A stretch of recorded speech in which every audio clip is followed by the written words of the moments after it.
Today is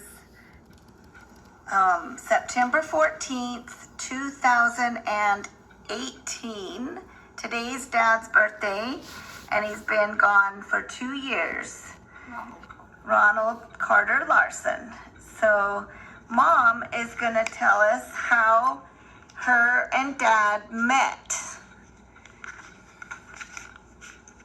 Okay, had dropped out of school in the 11th grade. I'd only been there a couple of days when some guy from Short Creek came knocking on the door in my physiology and health class, and the teacher didn't even know our names hardly because we'd only been there a couple of days. And the guy at the door was from Short Creek, and he asked for Jenny Jessup. And the teacher says, "Is Jenny Jessup in here?" And I says, "Yes, I'm right here." And he says, "You're wanted at the door." So when I went out in the hall, there was this Wayne Hunter from Short Creek. He was about 8 years older than me, but he wanted me to go for a walk. And he said that the brethren had sent him down to propose to me, like they did to Elaine when she married Lee, my sister. And anyway, we went walking out to the building and up the sidewalk toward main part of town, up by the tabernacle. And anyway, he said that the brethren thought I'd make a nice wife for him. And I says, "Wayne, I don't even know you." "Well, I know who you are, but I don't know you." "Well, we could get better acquainted." And I says, "Well, you know what? When I'm not planning on marrying for quite some time, and when I do, it's not going to be to somebody that wants me because the brethren send them down to get me. I says it's going to be somebody that I marry that wants me because they want me, not because the brethren thought I'd make a good wife for somebody."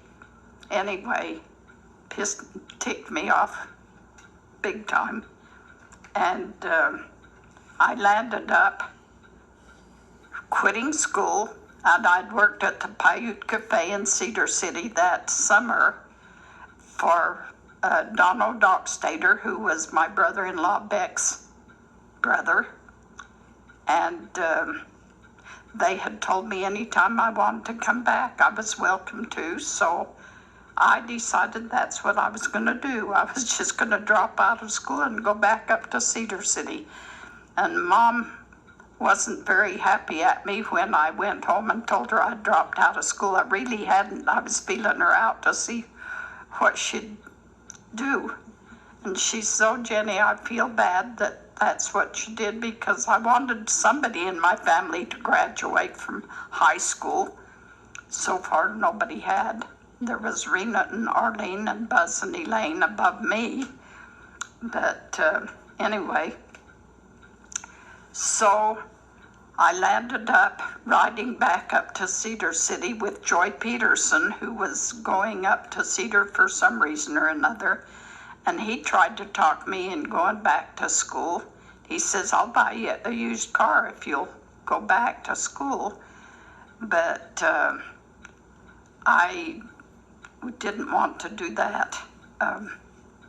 So anyway, I got up to Cedar, and Donna and Wanda had told me that if I came back up, I could live with them, because at that time, Rena and Beck had left Cedar and moved back up to Salt Lake. And so I lived with Donna and Wanda, and they had a daughter, Patsy, that was my age, but they lived in a trailer house. And anyway, so I moved in with them and spent some time in Cedar City, and then Mom got really sick. So I felt like I needed to come home and take care of her, because she always had heart attacks and everything. So I came back home and had about decided I'd go back to school when my girlfriend, Colleen Cannon, had married Jim Pendleton when he was 17 and she was 15. And they were having trouble, and so they were living in Henderson, Nevada, but she came back and was going to go back to school. And I says, well, Colleen, if you go back to school, I will too. So we had made up our minds to go back to school, and it was it was on a Saturday night, and they were having a get acquainted dance up on a piece of cement that was poured on the ground just below the D on the hill. So we went up to that. Well, in the meantime, Jim came back and talked Colleen into going back to him. And I didn't really know whether I wanted to go back to school and be behind the kids my age or whatever. But anyway, so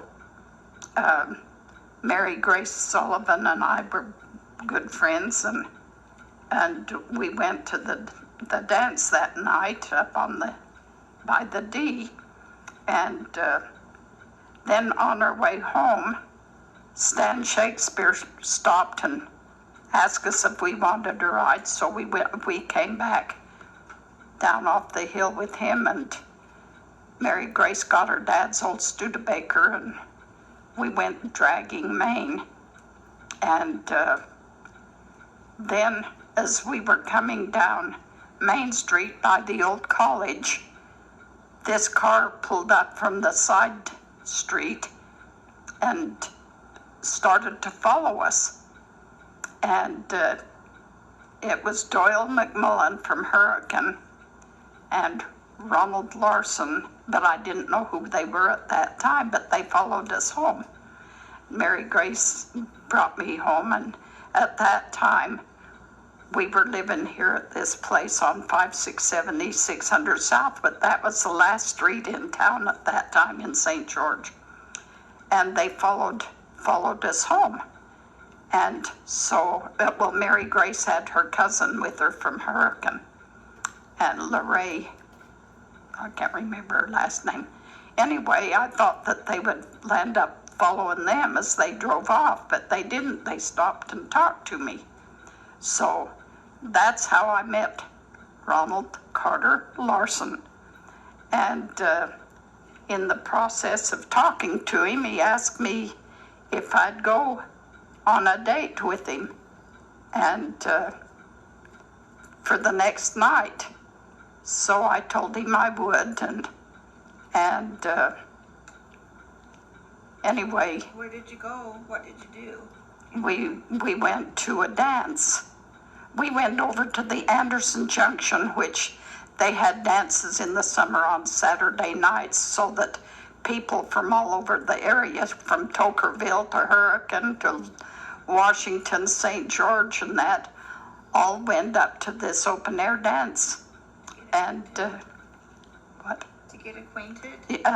Yeah, so anyway, so I went with him, and when we came home, there was at that time, the highway went through the old tunnel over by Middleton. And he says, have you ever been on this road above the tunnel? And I says, no. And he says, well, let's go check it out. So he drove up over the tunnel, and he drove on up through some sagebrush and on over till we was right on top of the tunnel.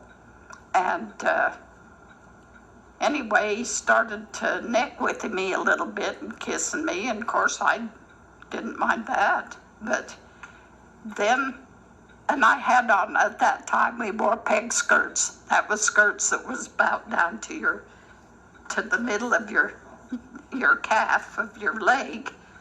And it was a tight skirt.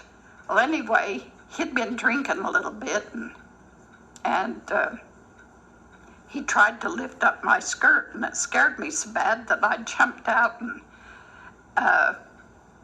jumped out of the car and pulled it way up above my knees so I could run. And I ran so fast that by the time he got turned around, he couldn't see me. He couldn't find me. He turned on his spotlight on his car, and he couldn't see me. He knew I couldn't have got almost down to the highway, but I did. Anyway, you can't believe how fast you can run when you're scared. But anyway, so I ran, and by the time he got to me, he tried to get me to get back in the car. Well, in the meantime, sometimes I would lose my voice. Well, I guess he scared my voice away because I never talked for about a week. I could not speak, and he knew he hadn't done anything, but when he caught up with me and said, "Come and get in," and I'm shaking my head because I can't say anything. And then when I tried to talk and he could see I couldn't speak, he wanted to know if he could take me to the hospital, and I shook my head because it was something that happened to me quite often. But anyway, yes or no? I shook my head no, Oh. nodding your head as is. But anyway, so he said he'd behave himself if I'd get in. So I took his word for it and got back in the car, and he drove me home. And then when, anyway, where am I at? We started dating each other, and we only dated about 2.5 months. And we landed up getting married, but we were together every night. And anyway, I thought. And he lived in Washington? And he lived over in Washington, Utah. And so that's how we got together, and we were married for almost 63 years. And then he got very sick and died. But he had a sister, Dorothy, that was just younger than him, and then Stanford, and then Rainice, and then he had a half-sister that was only 11 months old at that time. Her name was Donna Ray. But anyway, we had a pretty good life. It had its ups and downs and roundabouts and what? Like everybody. Yeah. But Okay, anyway. that's all for now. We'll do another one another time.